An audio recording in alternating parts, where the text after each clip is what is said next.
harus beli rumah, Gen Z beli macam. Dan sadar nggak sih consumer behavior di Gen Z ini kayak coping mechanism. Ya kalau Shopee beli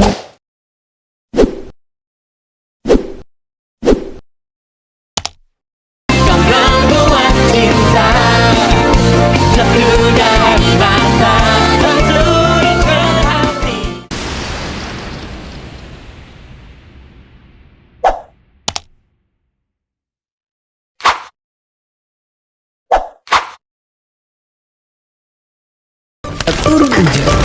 Jadi pertanyaannya, sopan mie instan mending ibarat lari biar makin kenikmatan cepat yang sampai gak ada tujuan, duanya. atau Mau pak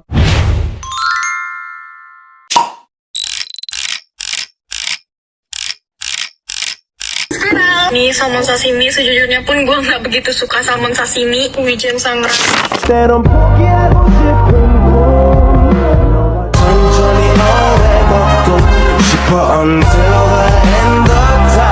Shorty shit ain't nothing like me. About to catch another fight. Rap about to make 'em wanna.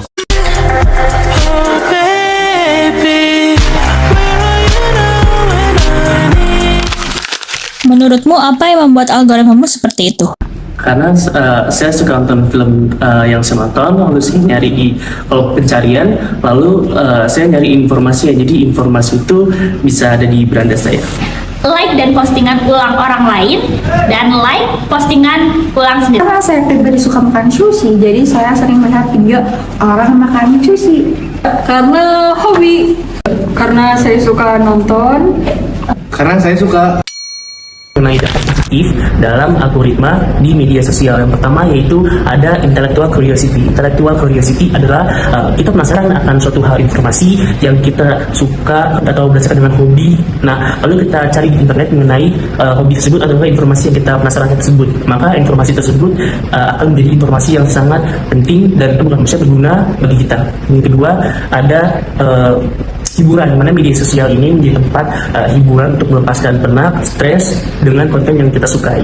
Yang ketiga ada tempat di mana untuk menjadi rasa empati dan simpati dari lingkungan nyata, yaitu di mana ketika terjadi suatu bencana, lalu kita simpati terhadap cerita orang yang mengalami bencana tersebut.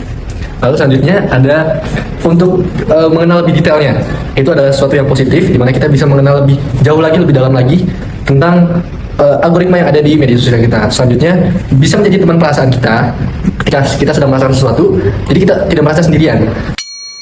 Jadi apa sih Net dampak negatifnya? Jadi dampak negatif dari algoritma media sosial yang pertama menjadi ketergantungan.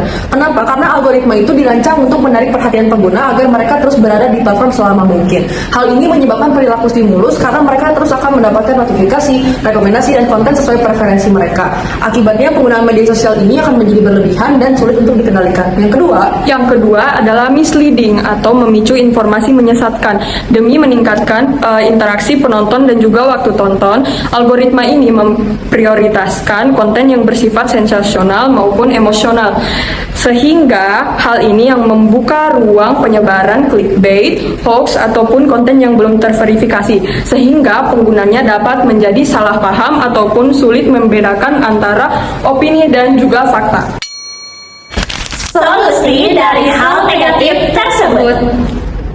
Pertama, strategi mitigasi, yang dimana kita mencari topik pada beranda pencarian yang berbeda dengan minat utama agar lebih heterogen. Yang kedua, kurasi following, yang dimana kita mengikuti akun atau berita portal yang lebih kredibel. Yang ketiga, verifikasi lintas platform, yang dimana kita mengecek ulang kembali pada portal ataupun jurnal yang lebih terpercaya. Selanjutnya yaitu mengikuti akun dan konten yang berbeda dari minat utama saya, karena ini dapat membantu memperluas cakupan informasi yang saya terima. Lalu mengimbangi aktivitas media sosial dengan aktivitas offline seperti membaca buku atau berdiskusi. Dan yang selanjutnya membatasi penggunaan media sesuai.